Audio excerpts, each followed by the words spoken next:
ఒక సోల్జర్ యుద్ధానికి వెళ్తున్నాడు, ముందు యుద్ధం జరుగుతోంది, శత్రువులు బాంబులు వేస్తున్నారు, అసలు చాలా భయంకరంగా ఉంది. అటువంటి టైంలో ఆ సోల్జర్ చాలే వేస్తే వేసాడులే, బాంబు వేస్తే వేసాడు, రేపు పోరాడదాంలే అంటే కుదురుతుందా?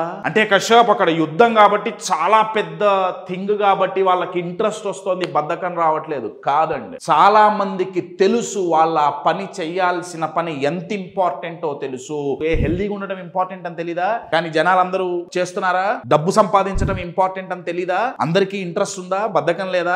వర్క్ చేయటం ఇంపార్టెంట్ అని తెలీదా? మరి ఎందుకు బద్ధకం వస్తుంది? సర్వే ఏం చెప్తుందంటే 100లో 40 మందికి బద్ధకం ఉంది. ఇంట్రెస్ట్ లేక బద్ధకం ఉంది. ఏం చెయ్యాలో తెలియకపోవటం కారణం కాదు, ఎలా చెయ్యాలో తెలియకపోవటం కారణం కాదు. ఈ పనిని నేనెందుకు చెయ్యాలి, ఈ ప్రశ్న వాళ్ళు గనక రెగ్యులర్ గా వేసుకుంటే my dear friends, interest automatic గా వస్తుంది.